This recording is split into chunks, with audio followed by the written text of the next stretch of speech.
Bismillahirrahmanirrahim. Assalamualaikum warahmatullahi wabarakatuh. Salam sejahtera bagi kita sekalian. Shalom, salve, Om Swastiastu, Namo Buddhaya, salam kebajikan. Yang saya hormati dan saya banggakan, Ketua Umum Kamar Dagang dan Industri, Saudara Anindya Novian Bakri,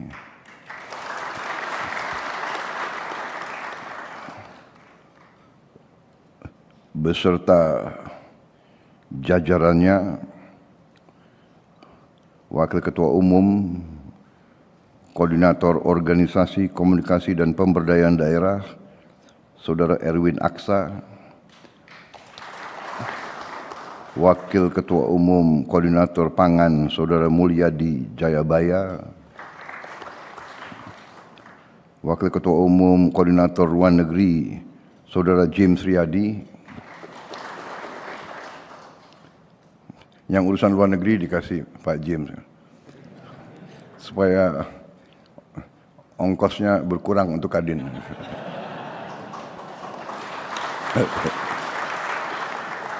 Soalnya pakai pesawat sendiri. Wakil Ketua Umum Koordinator Infrastruktur dan Pembangunan Kewilayahan, Saudari Karmelita Hartoto.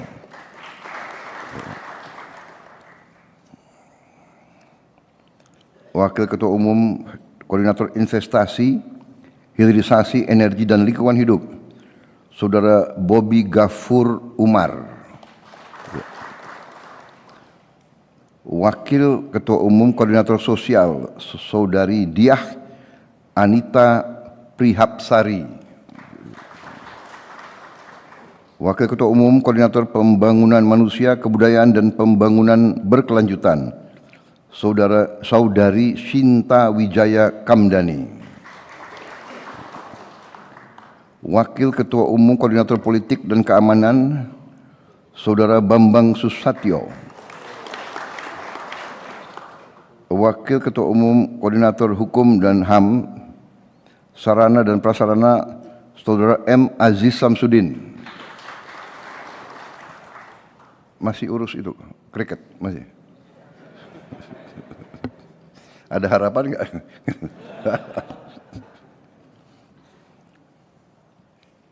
Hobinya sama soalnya. Wakil Ketua Umum Koordinator Pembangunan Ekspor, Saudara Juan Permata Adoe. Juga hadir di sini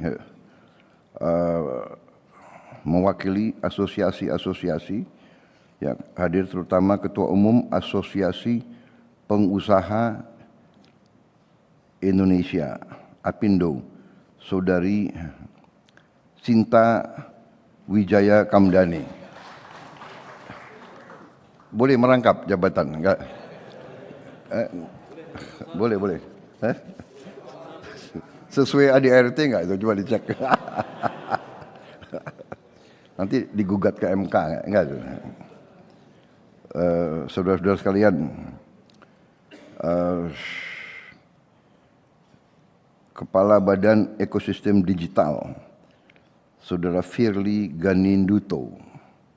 Kepala Badan Pengembangan Kawasan Properti Terpadu, Saudara Budiarsa Sastrawinata. Kepala Badan Pengembangan Ekonomi dan Keuangan Syariah, Saudara Titi Khoria. Satgas Makan Bergizi Gratis, Saudara Chandra Tirta. Wah, ini penting ini, coba ya. Siapkan kantor khusus di istana itu.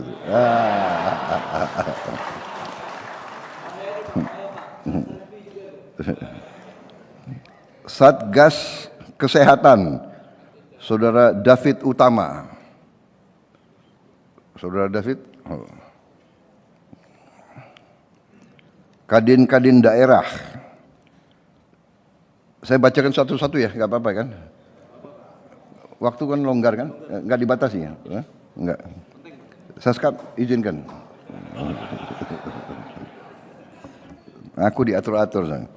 Ketua Umum Kadin Bangka Belitung, Saudara Richie Glenn Yapranadi.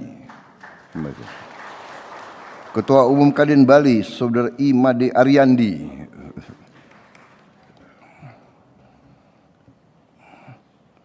Lo masih di Golkar?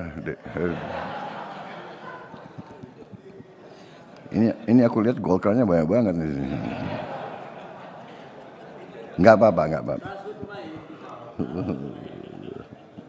Oh, oh. Kau dulu Kadin juga kau ya? Hit me.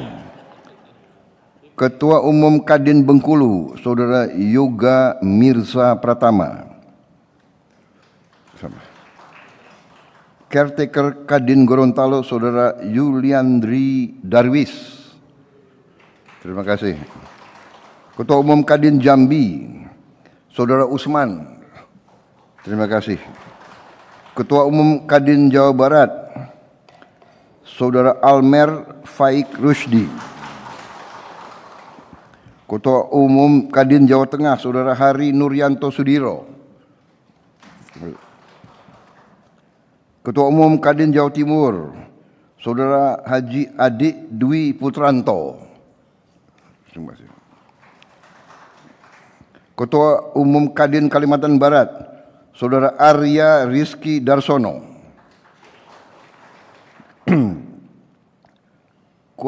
Ketua Umum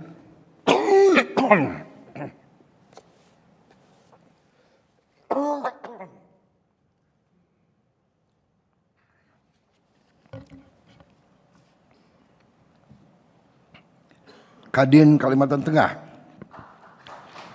Saudara Haji Rahmat Nasution Hamka. Ketua Umum Kadin Kalimantan Timur, Saudara Putri Amanda Nura Madani.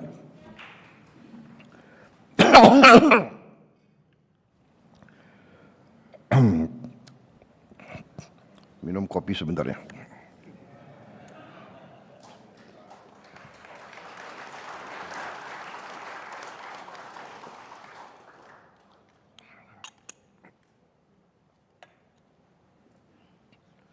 Saya sudah diminta kalau turun jadi presiden, jadi brand ambassador untuk industri kopi Indonesia. Biar dapat supply kopi terus-menerus.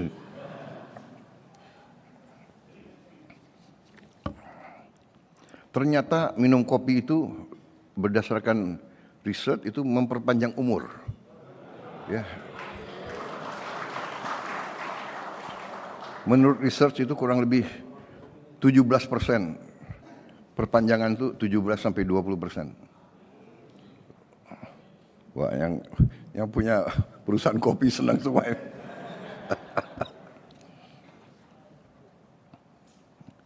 Ketua Umum Kadin Kalimantan Utara, Saudara Kilit Laing. PLT Ketua Umum Kadin Lampung, Saudara Romi Junanto Utama. Ketua Umum Kadin Maluku Utara, Saudara Muksin Talib. Ketua Umum Kadin NTT, Saudara Bobby Lianto.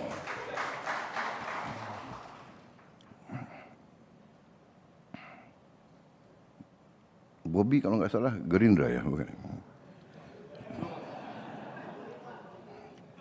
Ketua Umum Kadin Papua, Saudari Jakliana Joku. Ketua Umum Kadin Papua Barat, Saudari Suryati Faisal. Caretaker Kadin Papua Selatan, Saudara Widianto Saputro. Ketua Umum Kadin Rio, Saudara Masuri. Ketua Umum Kadin Sulawesi Barat, Saudari Zanet Raudatul Jannah. Ketua Umum Kadin Mamuju Tengah, Saudara Fajri Kadri Taslim. Ketua Umum Kadin Sulawesi Selatan, Saudara Haji Andi Iwan Darmawan Aras.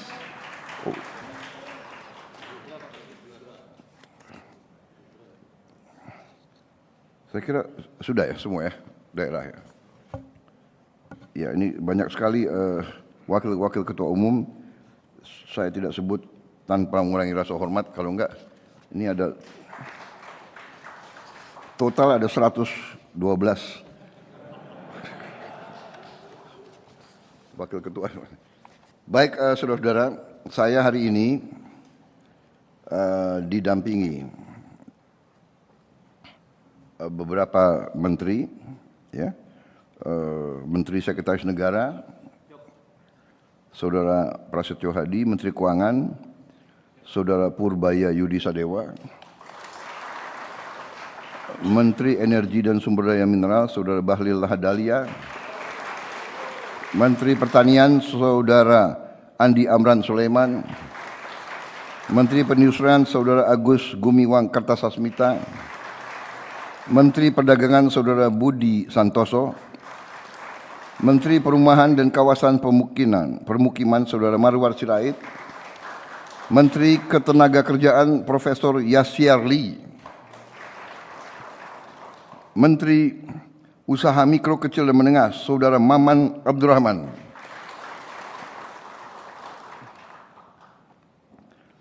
Penasihat Khusus Presiden Bidang Komunikasi dan Media Saudara Hasan Nasbi, Kepala Badan Pengaturan BUMN Saudara Doni Oskaria, sekaligus COO dari Danantara, ya. Kepala Badan Komunikasi Pemerintah Saudara Muhammad Kodari, Wakil Menteri Investasi dan Hilirisasi Saudara Todotua Pasaribu, Wakil Menteri Kelautan dan Perikanan Laksamana TNI Purnawirawan Didit Herdiawan, Sekretaris Kabinet RI Letkol Infantri Teddy Indra Wijaya, Chief Technology Officer Danantara Profesor Sigit Puji Santosa, Menteri Menko Perekonomian sedang izin di luar daerah. Menteri Investasi dan Hilirisasi Saudara Rosan Perkasa Ruslani ada tugas ke luar negeri. Jadi saudara, tentunya kita selalu memanjatkan puji syukur kehadirat Tuhan Maha Kuasa, Maha Besar, yang memiliki sekalian alam, atas segala karunia, berkah, kedamaian yang masih diberikan kepada kita, kepada bangsa kita, juga atas kesehatan dan nafas yang masih diberikan kepada kita, sehingga kita dapat berkumpul hari ini di Istana Negara ini. Saya juga ingin ucapkan terima kasih atas kehadiran saudara-saudara di sini. Waktu saya dilaporkan bahwa Kadin ingin datang, saya bilang ini sangat penting dan saya prioritaskan untuk menerima saudara-saudara.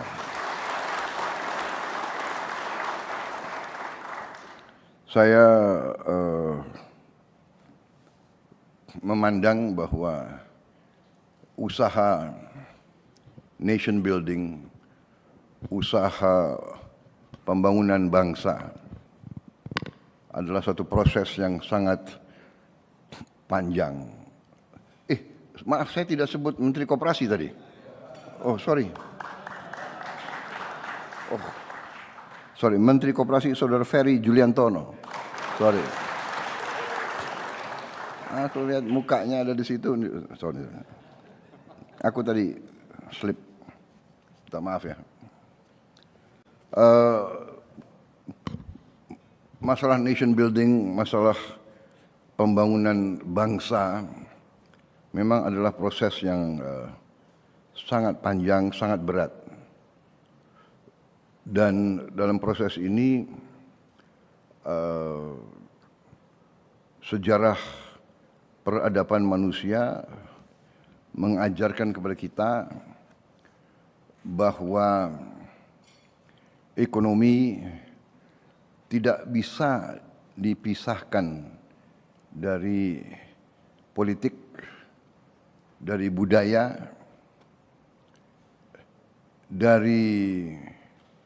bahkan dari agama, bahwa pembangunan suatu bangsa adalah pembangunan lintas sektor.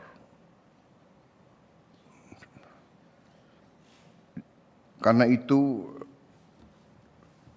nation building memerlukan kekuatan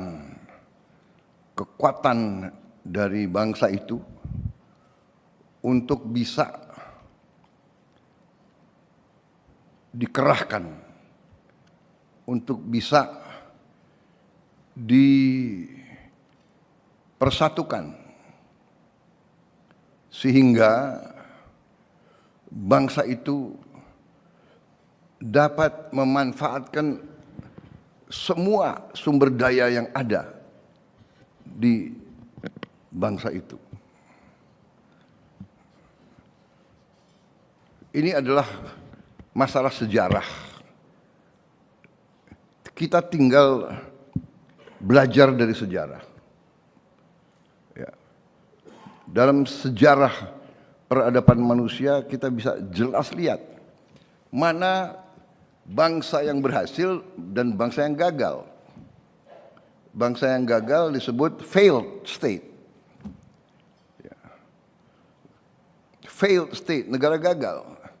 Punya sumber daya tapi gagal. Apalagi tidak punya sumber daya dan tidak punya kelebihan-kelebihan lain. Yang terutama yang kita belajar adalah memang perlunya suatu sinergitas antara elit. Perlunya ada kerjasama, kolaborasi. Semua bangsa yang berhasil, elitnya bisa kerjasama. Semua negara yang gagal, elitnya ribut. Apa yang kita maksud dengan elit? Elit adalah unsur pimpinan. Jadi elit bangsa adalah elit politik, elit ekonomi, elit intelektual, elit agama, elit budaya, elit seni, elit produsen, elit buruh. Ini semacam matriks. Ini semacam apa ya? Ini kalau AI kan ada data yang dikumpulin. Tinggal kita buka saja. Tunjukin kepada saya negara mana yang berhasil kalau elitnya ribut terus. Jadi saya sangat terima kasih. Saya sangat gembira saudara-saudara.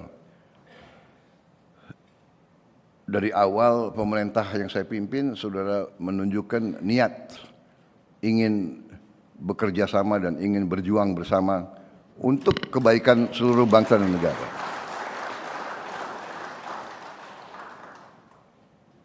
Pembangunan bangsa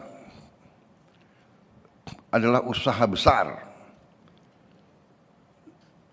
di mana untuk awalnya memang, bukan awalnya, dasar sebetulnya adalah masalah yang paling krusial adalah masalah ekonomi. Masalah perut adalah ekonomi. Paling dasar, Anda sudah tahu kalau saya bicara udah berapa puluh tahun pasti saya bicara masalah pangan, masalah perut. Karena ini pelajaran ribuan tahun sejarah. Alhamdulillah kita sudah capai dalam waktu yang singkat ketahanan pangan, swasembada pangan. Di luar dugaan banyak orang, bahkan banyak yang tidak percaya sampai sekarang. Tapi alhamdulillah, ini adalah hasil real. Ini yang membuat kita percaya diri, confident. Apapun terjadi, kita yakin kita bisa jamin makan untuk bangsa Indonesia. Dan ini prestasi, bukan prestasi yang gampang. Bukan prestasi yang gampang. Ternyata swasembada pangan baru kita alami hanya beberapa tahun, sekian puluh tahun yang lalu. Sekarang kita mencapai itu.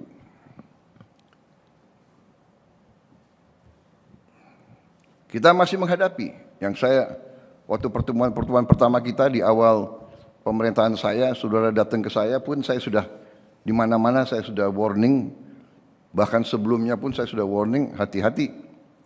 Situasi dunia, situasi geopolitik sudah sangat-sangat rawan. Sangat-sangat rawan. Di mana-mana terjadi perang. Dahsyat. Di kontinen, di benua Eropa, perang besar. Perang besar ini di Ukraina ini sudah lebih lama dari Perang Dunia Pertama. Ini mungkin akan lebih lama dari Perang Dunia Kedua. Perang Dunia Kedua mulai September 1939. Habis itu 40, 41, 42, 43. Habis itu pertengahan Mei 45. Jadi 5 tahun. Atau 4 tahun setengah. Perang Ukraina mulai tahun 22, ya. 22, 23, 24, 25, sudah masuk 26. Mungkin perang Ukraina lebih lama dari Perang Dunia Kedua juga. Jutaan sudah korban, dan kita baru mengerti bahwa perang di satu bagian dari bumi kita punya pengaruh kemana-mana. Kepada harga pangan, harga BBM, dan sebagainya.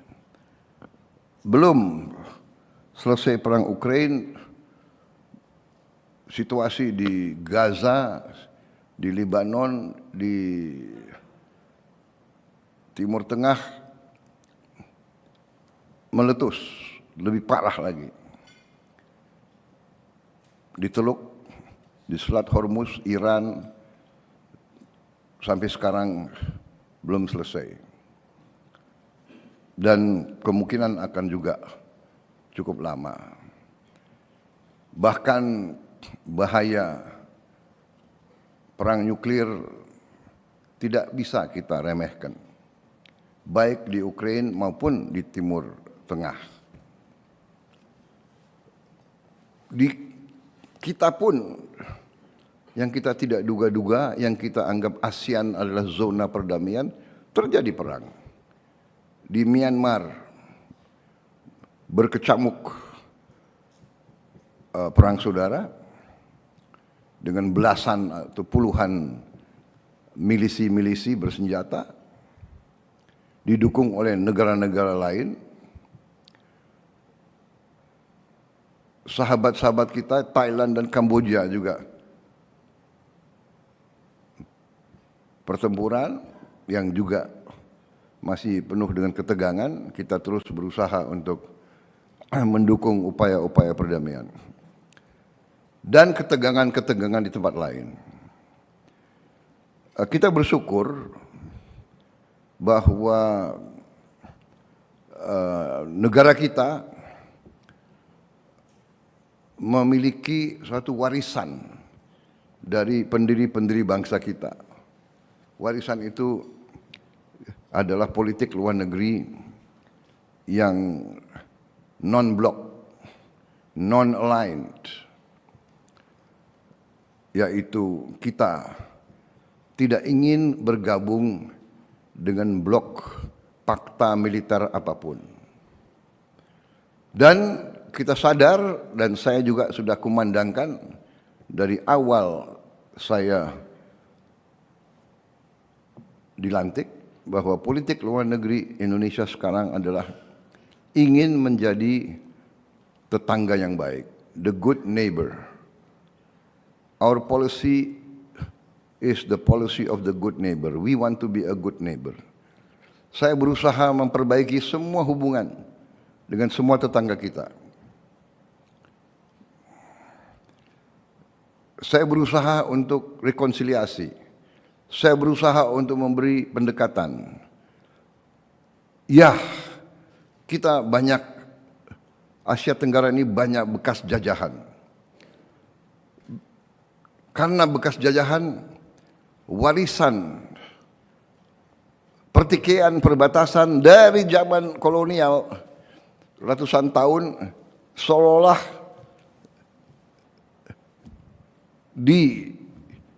diwarisi oleh kita. Nah, ini yang kita ingin bereskan, ingin selesaikan dengan baik, dengan cara damai. Kadang-kadang tidak ringan, karena ada pihak-pihak yang ya istilahnya mungkin mau menang sendiri sepihak. Tapi tetap saya sadar bahwa Indonesia adalah negara yang paling besar. Karena itu kita juga harus lebih arif, kita harus lebih sabar. Kita tidak boleh diprovokasi. Ya, jadi itu yang kita warisi, non-alignment. Sehingga saya kemana-mana saya tegaskan Indonesia, we are neutral. Kita hormati semua kekuatan. Kita baik sama Amerika Serikat. Tapi kita baik juga sama Tiongkok. Kita juga baik sama Rusia. Kita baik sama Jepang. Kita baik sama India. Kita baik sama Australia. Kita ada masalah kadang-kadang. Ada yang mau separatis, tapi kita baik sama tetangga kita. Sama PNG kita baik. Saudara-saudara, ini yang juga membuat kita bisa diterima di mana-mana. Bahkan kunjungan saya terakhir di Korea Selatan, di Seoul, Presiden Korea Selatan, Presiden Republic of Korea, ya kan, minta kepada saya, bisa nggak saya berkunjung ke Korea Utara untuk membuka semacam dialog. Saya bilang, saya dengan hormat, dengan rela, kalau Yang Mulia minta saya untuk ke Korea Utara, saya akan berangkat. Demikian saudara-saudara, ya. Indonesia dianggap tidak punya kepentingan mau mencampur dalam urusan dalam negeri negara manapun. Itu yang kita pegang teguh. Itu kita pegang teguh. Di Myanmar pun kita pegang teguh itu. kita bisa diterima oleh hampir semua pihak.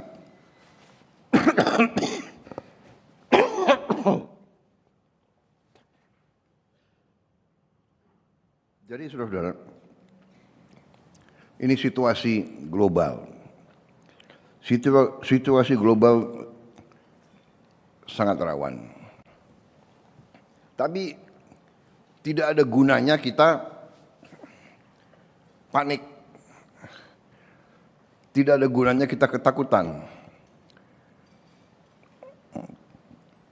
Tapi juga membuat kita harus lebih sadar, bertindak, berkata, bertutur kata, harus dengan kearifan, harus dengan kebaikan. Dan kita waspada, karena memang kita negara sangat besar, kita negara sangat kaya. Hukum manusia, hukum alam, ya,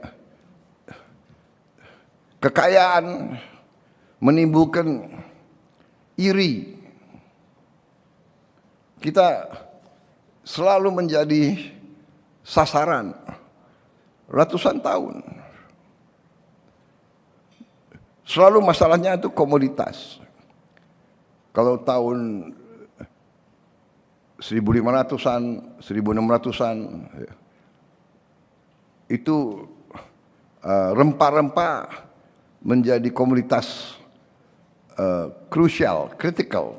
Kenapa? Belum ada kulkas, belum ada refrigeration. Jadi kalau mau punya angkatan laut yang kuat, kapal mau berlayar 2 minggu, dia perlu rempah-rempah supaya makanan itu tidak busuk.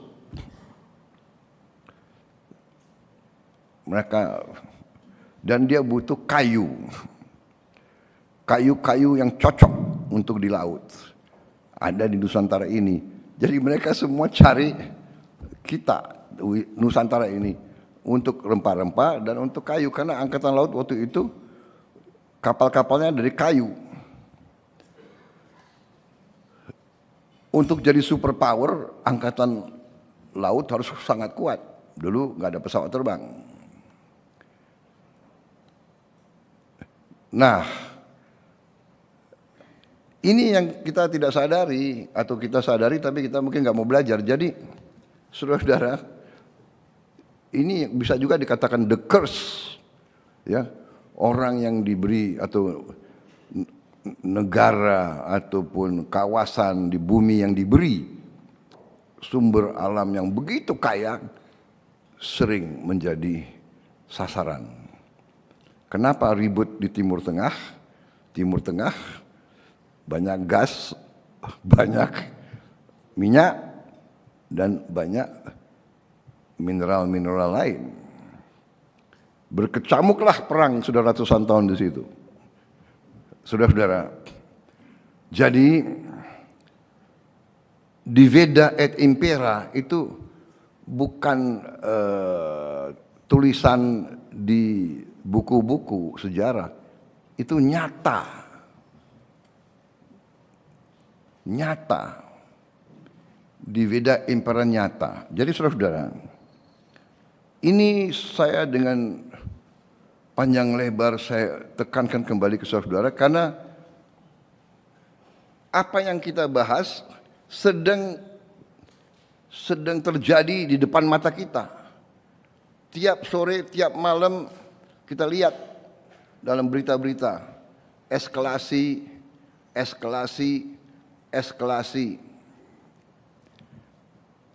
dikatakan bahwa Iran sudah punya senjata nuklir. Sekarang Saudi Arabia ingin juga punya senjata nuklir.